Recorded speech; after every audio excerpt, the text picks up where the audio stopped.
Welcome to Sound Values, powered in part by LSA Burger and Classic of Thank you for tuning in live tonight on DentonRadio.com. We are broadcasting out of the beautiful Discover Denton Welcome Center on the gorgeous night out there on the Denton Square. You are tuned into Sound Values tonight, sponsored by LSA Burger Company. My name is Kind Beats, and tonight I'm sitting here with a good homie, an excellent musician, and a fantastic now Dentonite transplant here, Mr. YSA. How you doing, man? I'm great. How are you? Doing good, man. Thanks for coming on the show tonight, man. Happy to have you here. Thanks for having me. A lot has changed. In the past, I miss you could say 6 months for you in a way. Things seem to go even quicker and quicker.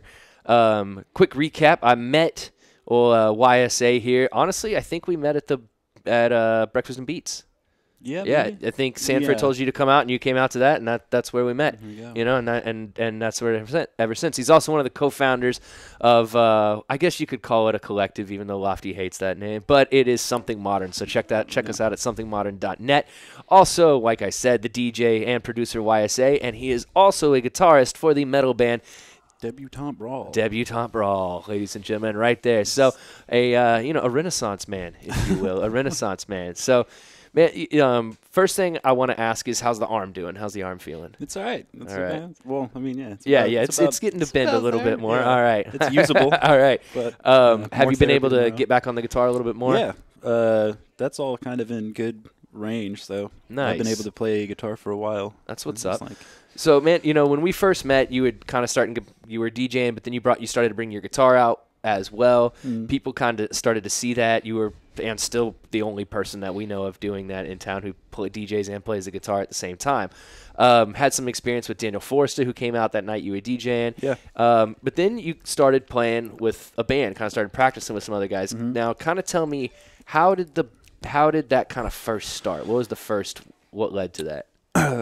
So most of the band, me and the vocalist, are not from their previous band, which was I Am Man, I Am Monster, who was pretty successful and known around here. And they disbanded, but a few of them wanted to keep playing music with each other. And just one night at Eastside, overheard people talking about like trying to find another metal guitarist that can play stuff. And I was like, hey, I could do that. And then went over and started talking to Al, our drummer, and then he's like, well, come hang out and meet everybody and see if we get along and can play music together. And I sent him some old stuff that I had done. And they're like, well, you can definitely play what we want to be playing. And then I got along with everybody, and then it's just been real easy to write with everybody and real easy to hang out with everybody, and everything's just been pretty good. Yeah, I would say that that's one of the most important things when you're starting a band is not necessarily how good is everybody at playing music in the band, but can everyone get along? Yeah, and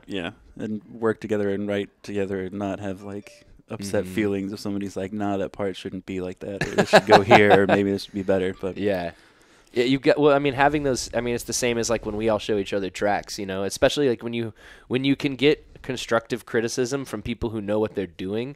That criticism, first off, it's constructive, but it's just that much easier to take when you're like, oh, this person obviously knows what they're doing. And when you're in a band, most of the time it's for the best interest, Yeah. And they might hear something different. You might hear something different. So if you can both do that back and forth, then you're obviously going to have a pretty good winning combination. So what was it like the first time y'all practiced together? Pretty cool. I mean, we first started practicing at Andy's before they opened, like on stage, because Al was managing there, had keys for his job and stuff, Nice. and they let us go in and do that. And they had already kind of written a couple of things, and then I just kind of grabbed them and ran through, and it's been pretty easy the whole time. Everybody's just like very professional about it. I think it helps that their past band was like on tour and had a label and was putting out records, so they were like, a big problem that I've run into in the past with metal bands is like probably more than half that I've been a part of, people just kind of go and noodle and just play and don't actually work or structure practices or like want to get things done and written, or they like do, but it's more like, oh, wouldn't it be cool if we did this thing on stage and had these ideas? It's like, but we haven't written songs yet, man. Like we have to get things actually happening. First we need the stage lighting, then we write the songs. All right, it's all about the look at first. So, yeah, it's been real cool. And Nice. It's also helpful. Our bassist Megan, I feel like in a lot of instances, if everybody else is slightly disagreeing on thing, we all kind of accept that she's really good at structuring things and putting them together. So we can kind of like have somebody to come in and decide. The mediator. Like, actually, like we should probably do that. It's that voice all right, of reason. You're probably right. Yeah, there's always in any group of friends or any band or anything like that. There's always the strong personalities, and then also you have to have a voice of reason. Yeah. That mediator who can mediate between the two personalities, but those two personalities have to agree to look to that person where they're like, "Hey, we don't agree. What do you think?" And then it's amazing that those two strong personalities would just be like, "Okay, if he or she says it's right, okay, fine, yeah." Now we listen. Now you said that you weren't a part of the original band. Did you ever feel kind of awkward or anything first coming into it, playing with these guys who had been on tour and done this stuff? I mean, I guess a little bit, but as far as things that I'm confident about, playing guitar for metal people's like one of them, so I think it was all right. And I had already like sent them stuff, and we had already met and like hung out to make sure before we ever tried to do music that we could just like hang out and be friends. So it was a little weird, but it was also not like I was joining the old band, because they were kind of like, we did this real technical off-time stuff, and we're sick of writing 37 parts for a song and like spending 6 weeks writing one transition, and we just want to have like fun, southern, hard-hitting, like in the pocket, groovy stuff. Nice. And it's like, all right, so we can just like. It was all about having fun and hanging out in the first place, anyways, instead of being super serious. Yeah. About So it's more about everybody knows what to do, but it's more about having fun in a group, but also getting the work done. I mean, that's like the perfect combination that you can ask for right there. It's like, hey, we want to have fun, but we also need to write some songs every once in a while, you know. So yeah, that makes sense, man. Because sometimes it can be awkward, or you might like, if you don't know the rest of the people when you're first coming into that situation, you can be like, okay, like, do I come now? Is it okay for me to come in and be like, hey, I thought I could add this. Now, your experience as far as like a metal guitarist, where does that come from? What's your background in guitar? So I started playing guitar when I was like 10, just because I was interested, and eventually taught myself and got more into metal to a certain point, and then was kind of like plateauing and got a teacher who you should look up. His name is Rusty Cooley. He just happened to live around my area in Texas at the time, and he's been in like, he's got a signature Dean guitar now, and it's like been in Guitar World magazine as like top 10 fastest guitarists and stuff like that. So he's a monster, and it was just right place, right time for me to be taking lessons from him for a few years, and he really shaped me up a bunch. What do you think was one of like the most important things that he taught you? Forcing me to alternate pick all the time, I think. What does that mean? So when I was teaching myself, like strumming down is kind of like where it came from, but going back and forth no matter what you're doing, it's just like so much easier and quicker. I mean, it's hard to break the habit at first, or like get into more complicated like in between string things, but it's just what helped me with that? Playing reggae, because so much of it is the up dun dun dun, like and playing then, that and then also I think that, and then having a bunch of like arpeggio shapes to learn sweep picking, like power metal-y kind of stuff, or I guess a lot of people do it these days, but and then teaching me like the whole neck and like different scale modes, like everything. How does sweep picking work, man? Because is it just like the guys are that fast and precise to where it just, what's the technique there? So it's like it's basically an arpeggio is what it is, but it's kind of weird to play, so you can't really hold all of the things at once to like strum it, just because of the way that guitars are tuned and where things are. So it's like, it's kind of like a slow strum, but it's like one note at a time. It's to so try weird. And like get them separate from each other and as clean as possible individually. So it is really weird. I know for a while when people started getting technical and metal again and stuff, and people were doing that all the time. It became like, oh, well, you're just doing that and not doing the stuff. But really, it's like that was always way harder for me to learn to do than just the speed picking stuff. Yeah, man. I had some buddies, you know, when like I think we were like 20 years old. Like I came back from Austin and they were all playing Call of Duty, and one kid was just watching videos like of people doing, you know, strumming down, and he would just sit there and he would just practice over and over and over, just doing the one movement until it sounded just like you know, like a solo would, but it's that slow strum. If you ever watch Metalocalypse, like that, Swisscar being the fastest guitarist in the world and constantly having a guitar and doing the same things over and over and over, like that's not a joke. Yeah, that's like, what he's doing. You got to do that to make it happen. That's why when I was younger, that's what it was. That's like. what these kids were always watching too. My homie, they were always watching Metalocalypse and playing guitar. I was like, you guys are perfect. It basically,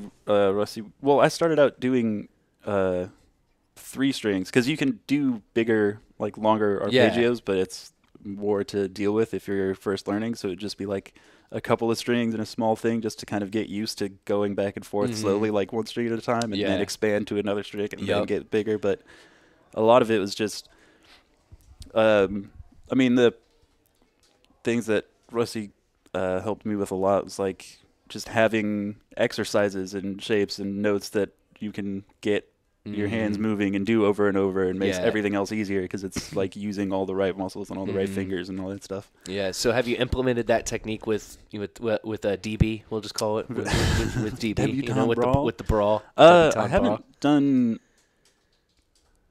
I'd say so in the beginning, because it was all talked about having fun and like just being like rocking in the pocket kind of aggressive stuff.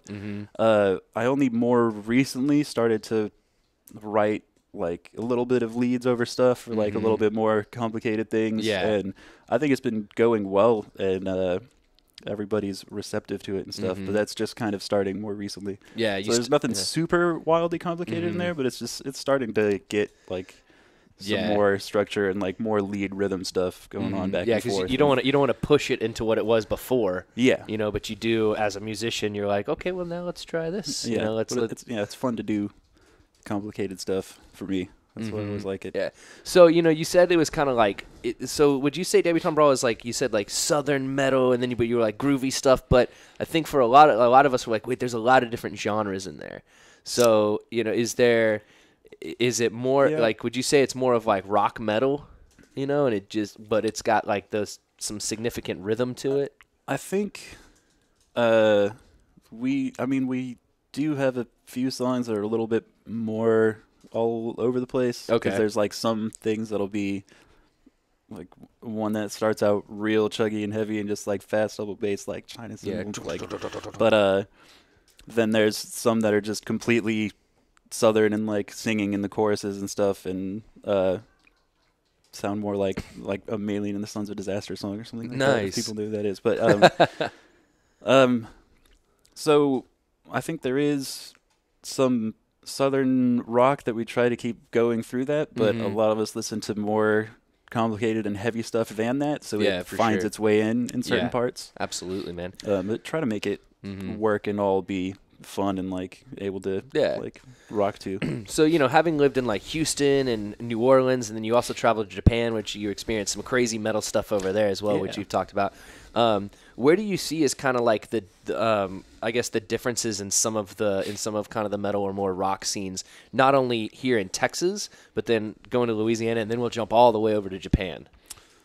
I guess I'm not sure about growing up in Houston, because I was starting to get into all the things, but I actually, there was a venue near me called Java Jazz that would have all kinds of metal shows, like everything that I was listening to all the time, whether it be like technical stuff or grindcore stuff or just hardcore punk kind of stuff. And so that was all around. In Dallas, the shows that I've been to, people were super into more like progressive metal or like power metal kind of things. Like I know that there's a lot of people around town that play in bands that are kind of like technical black metal, kind of like more, I guess, how would I say it, like serious, dark, like adult themed styles definitely. Of things like exactly some of that darker that dark metal, Yeah. if you will. Yeah, And where the music videos are terrifying. and New Orleans was not much of a metal scene at all. Mhm. I guess I found a couple of small shows that were all real grimy stuff. Yeah. like Definitely in that sweaty part of the world. uh, It is humid. but yeah, it really very wasn't moist. very prevalent. And Japan was mostly hardcore bands that were kind of emulating what Western scenes are doing. Mm-hmm. Like in particular, I met a band called Her Name in Blood, and I met a band called Crossfaith that's actually doing real well right now.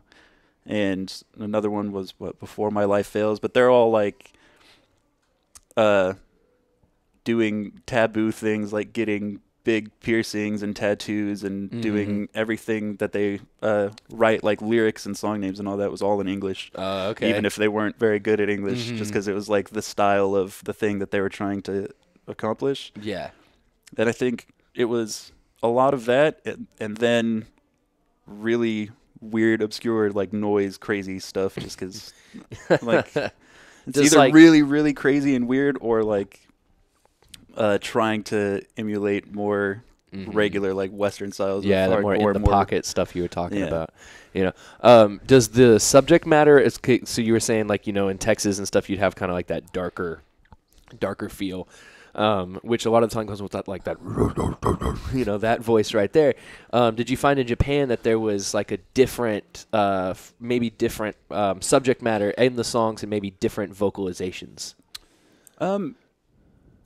Yeah, I guess. I think it was they seemed pretty like friendly and upbeat. I think a lot of the people that I met that were playing in Japanese metal bands like listened to a lot of like pop punk, and like grew up with Blink-182 and stuff, and just kind of started getting more like aggressive and being more energetic and stuff from that realm, as opposed to like coming from the depths of Yeah, it's always The so evil interesting metal. how much, like, I mean, you know, the Beatles, you know, were huge, you know, but so much of Western culture, you know, influences so much. You know, it'd be interesting for, you know, and you have some of this in K-pop in some ways, but to have somebody come from, you know, a small place like Japan and to have such an influence like you see some of the other people, it would be incredible to witness that. Yeah. You know, because we don't most of the time. We think so often, you know, of just about, you know, what we're seeing right here, and we don't think, oh man, you know, I've never seen this music come out of this area, or this, like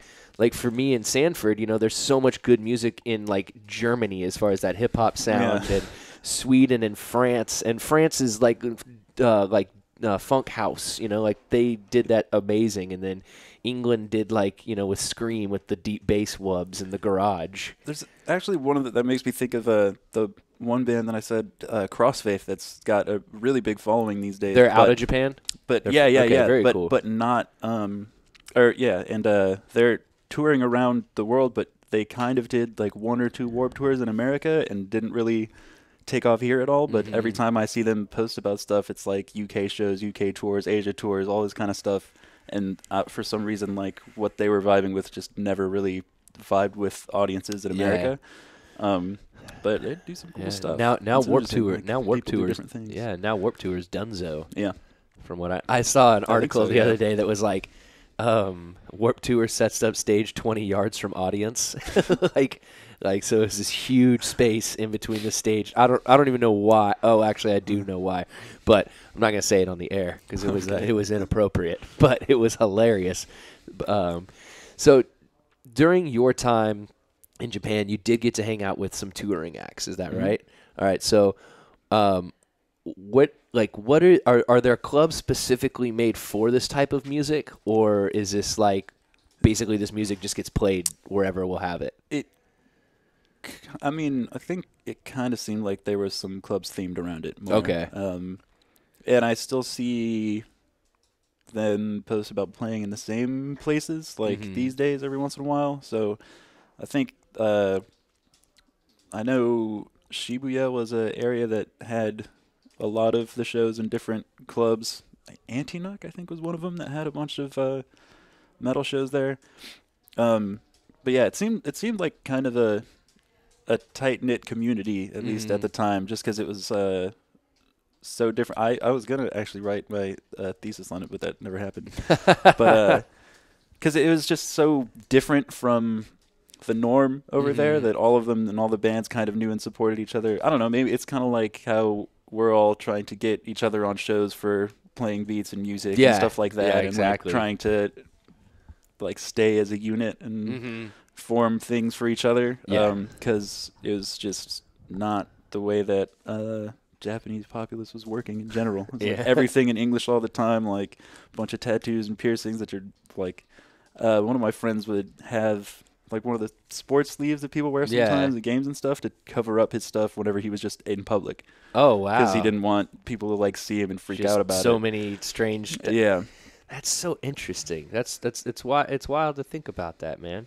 You know, that the tattoos have that kind of taboo feeling, over, you know, in those different places.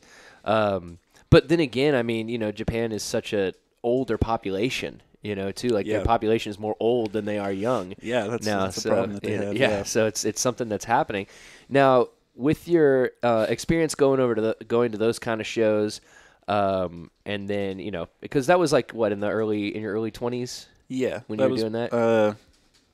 Probably like 2010, 11. Okay. All right. Yeah. So a little while ago. How did you apply that when you came back to the States? You know, that experience you had over there. I think I think it was helpful to actually get to go on tour through Okinawa with a couple of them, and just because I haven't been in I haven't been in a touring band before, but I've been in a few that like play shows and stuff, obviously, but not go around really. And getting to do that and just kind of see how people act and get along and like what kind of space people need and that kind of thing, just like being a part of that sort of relationship with a bunch of people is just helpful for knowledge and hopefully being able to do that more easily in the future. And gives you a good idea of how to behave. You know, the rights and wrongs of touring. You know, so as you and Debutante Brawl, I always want to say debutante, but I'm like, no, it's not right. No, Debutante Brawl. As you guys began writing songs and developing songs, and then eventually having songs to play, how did y'all prepare for your first show? Drilling the songs a bunch, pretty much. It's like a kind of a practice like you play thing. So we moved from the Andes to a storage place off 288 that has a bunch of bands in it because there's not a lot of places to get practice spaces in town. Nice. I need to look up this 288 spot. They, I mean, we have like whiteboard with songs and like the parts to make sure that they're all written down and remembered, and just kind of pick out a set list of an order that we want to play them in, and then just do it over and over. And then once you're comfortable playing them, do it more, but rock out more while you're playing them. And then it's basically, just doing things over and over until you're annoyed or exactly. until you're annoyed with them and comfortable and don't have to think about it as much, and get used to actually moving around and stuff before you're ever in front of people. You think about it so much to the point where you don't have to think about it anymore. I remember the other guitarist Riley would always be like, I don't hate these songs yet, so we haven't played them enough. I think that's some good advice right there, you know? I mean, I've even had that personally too, where I was like, okay, I hate this song. I think I played it enough. That's what I mean. I'm like, I'm done. Like, I hate doing this. I'm finished doing this right now. Just like, when mixing and mastering stuff. Oh my gosh. I'm so sick of listening to this part. Just over this, dude. Just so over it. So when and where was y'all's first show? It was at Andy's around last Halloween, I think. Okay. It was like a Halloween metal show that we opened up. Who'd you guys open up for? That's a good question. It's okay if you don't remember. I don't remember. Have y'all played with Diesel Beast yet? No. I think we'd like to. Yeah. For some reason I had a show. But how was that first show? Didn't y'all play a Christmas show? Yeah. Okay. We were the only band that wore Christmas sweaters. How did y'all write some specific Christmas tracks for it, you know? No. It's a holly jolly. But I did. Our vocalist, Chase Ryan, who also does his own solo stuff, or I don't know, maybe hopefully our vocalist, but wore like a big pointy Christmas hat before he did it, like until it walked up, and it would like stay standing on his head when he put it up. That's There's perfect. There's some funny pictures of that. Yeah. Going on. How did that one go? It went super well. They've all gone real well. Were you nervous that first show in the Halloween one, or? Yeah, but I think about like a song and a half or 2 songs in, it's just happening, and then just like with it, you just go with it. So how do you what do you view as your place within the band? You know, because some people, like you said, oh, he's the vocalist, he's the drummer, oh, he's the bassist. Where do you see what's your piece of the puzzle? I guess lead guitar and songwriting. All right, well there you go. Yeah. Have you done any like lyric writing yet, or are you just starting like just writing? So how does the band kind of come together to formulate the songs? So generally, me and the other guitarist Riley and I will we'll get together and do some stuff, or we'll write things on our own and kind of present the ideas. Or because I have the thing where it's already super easy for me to just plug my guitar into my computer because I'm doing it with the DJ stuff. I'll like record things and program some drums to them for ideas that I have, and then like send that around and see what people think. That's a good idea because you can do that so quick, and it can be very just like basic. Be like, here's an idea, and then send it. Yeah, we pretty much have. I've been doing one of those for pretty much all the songs, just in case to keep people like refreshed so that they have them to listen to, and yeah, so we'll kind of present some ideas or some things, or work on things and try to get through a certain, I guess, portion of song, and then Al, the drummer, and Megan, our bassist, come in and start writing things to it, and Megan will often like kind of be like, these parts are good, but they should go the other way around, or like we need something in between here, or like something needs to change up here, so write something that's kind of different for this. And then kind of get a more structured idea, and then Riley and I will try and write more things. Yeah. And then for Chase, it'd be like he'll come and hear the whole thing, and then I'll send him a recording of the thing, and then he'll just write to it, and then just come back, and he's just good. So.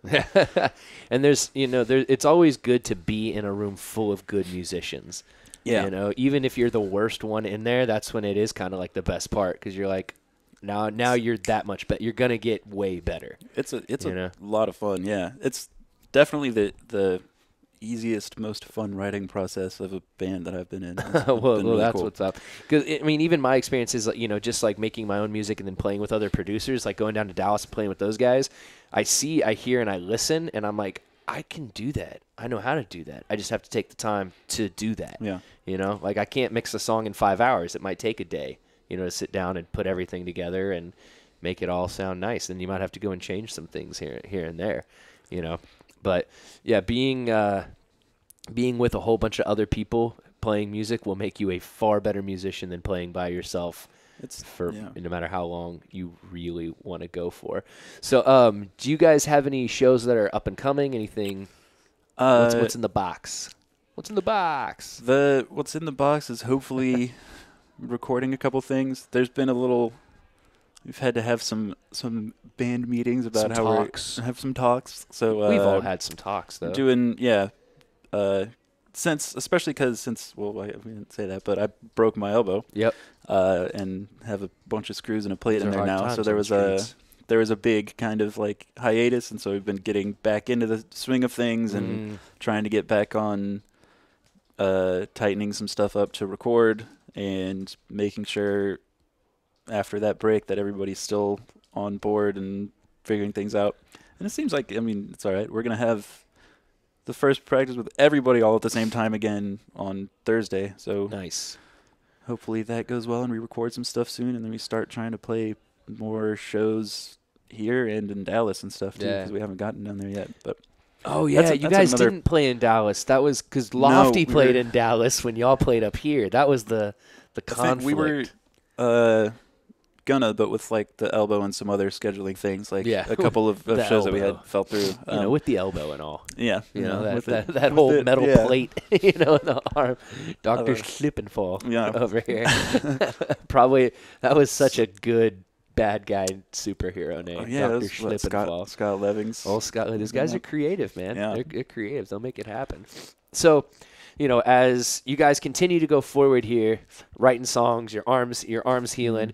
So first, get some new songs locked down, then start looking for shows in that kind of format. Yeah, or try to get a song or two recorded down, because I think we basically picked out the one that we would want to record. I mean, we're still writing and stuff, but tightening that up to get it recorded. So, I mean, there's some amount of pull, which was nice joining this from them having been an I Am Man, I Am Monster, and they know a lot of people, and they know people that know the venues, and they've played there, and it's been a draw and stuff.